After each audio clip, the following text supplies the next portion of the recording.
Hey guys, it's Glenn from glenscarcollection.com, and today we're going to do something a little different. I did a video a couple weeks ago, a month ago, about cars that I regretted selling. So these are going to be 3 cars that I regret not buying. So maybe I test drove these cars, maybe I was deciding between this car and that car, and I chose another one instead of these cars. So these are 3 cars that I've come across, test driven, that I should have bought, but I didn't. Now, before we get into the video, remember to like, subscribe, and share. The way you can help me out the most is we have 400 car videos on this channel.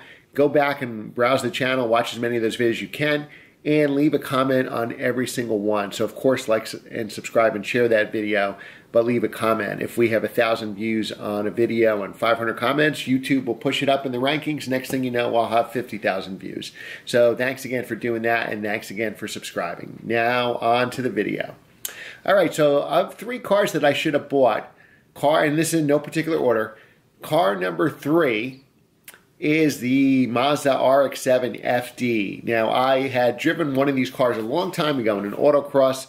My friend had one. He had suspension and did really well in the autocross, and I drove it, and I loved it. And so many times I had a chance to buy one of these cars when they were cheap, and the prices are starting to go through the roof of these cars. And when I drove one back in September, I think I drove it, or maybe over the summer. The car from Broadway Supercars had this silver FD touring package for sale, and I fell in love. Should have bought that car, and I didn't. So that is certainly a car that got away. And before I lost my job, I was talking to Tommy Effia about finding me an FD, and maybe when I'm working again, I'll have Tommy do that for me. I'd love to have an FD in my collection.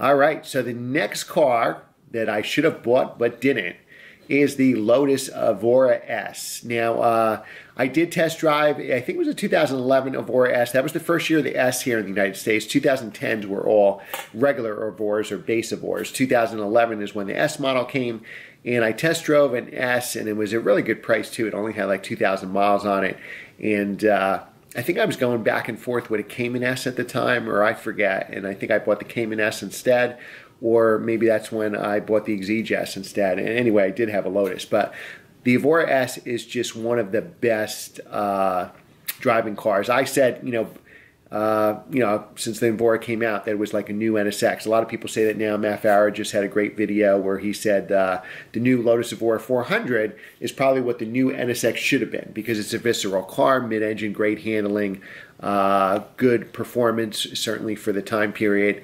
And I would love to own a Lotus Evora S one day. Very hard to find these cars, especially with manual transmissions, and find good ones, but definitely try to test one day. Now, the strongest competitor to those cars is probably a Porsche 911. If you're looking at a 2011 Evora S, the competitor would be 2011, Carrera S or Carrera. And I can tell you that the Porsche will have better resale value.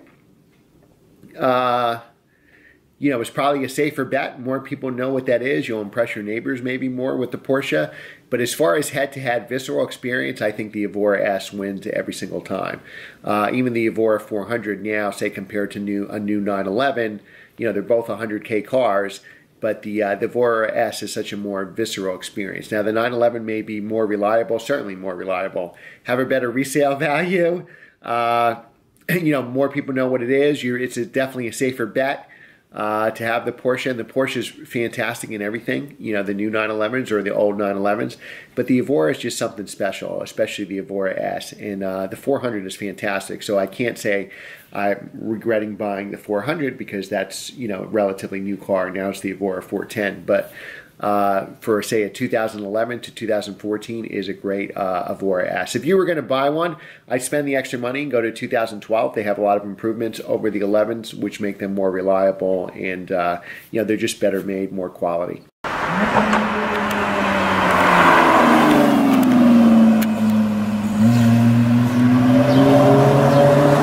And the number 1 car I should have bought, and again, this is in no particular order, is the BMW V10 M5. Now, I test drove, when I first started this channel, I drove a V10 M5, so this was back in 2016, the end of 2016, and I loved it. And back in 2008, when I bought my E90 M3 new, I actually was going back and forth between a 2008 M3, which I could buy new, which is probably about, I think my car stickered at like 61, 62,000, or for that price, it actually was a little more money, I could get an 06 M5. I couldn't afford a new one in 08 or an 07, which was the first year they made the stick, which was only available here in North America. They were still very high prices. I don't remember what they were, but even a slightly used 07 was way higher than that. So I compared it with an 06 V10 M5, but they were just SMG cars. I test drove one of those. The lowest I can get the price down to was about $67,000 for a certified pre-owned. It was gorgeous. It was Interlagos blue, the same color I got my E90 M3 in, but I didn't really like the SMG transmission, and at that time it was going to be a daily driver for me. And my experience with driving the V10 M5 the way I like to drive it, which is to rev it out, and that's where the power is, you know, I got like 8 to 9 miles per gallon. So all the driving I was doing at that time for real estate and hockey, it just made sense. Not that the V8 M3 did better. I got like 17 miles to the gallon, mostly highway on a V8 M3. But at that time, I was doing track events every single weekend, and I think I had a 996 set up for autocross Porsche, and I had a C5 Z06, so those were really my autocross cars. And the E90 M3 I autocrossed a couple times and did fine. But I figured whatever, at that time, back in 2008, I figured whatever car I bought had to be able to go to the track or do an autocross. So the E90 M3 was a lot more nimble and lighter weight than a V10 M5. But every time I drive a V10 M5, I wish I owned one. And hopefully, I would love to get one day in Interlagos blue with a 6-speed manual transmission and put some kind of crazy exhaust on it where it would sound like a Formula One car. So those are the 3 cars that I should have bought that didn't. So remember to leave a comment below on any car that you should have bought that for whatever reason you passed on. Maybe you know, you were short money, you're so close to buying it and you couldn't, it was too much of a financial burden, maybe you didn't have a garage for it, maybe timing wasn't just right, maybe you had to sell your old car first to have the money for this one. So let me know what cars you passed on, unfortunately, and leave that in the comment box below. All right, guys, that's our video. Remember, like, share, and subscribe.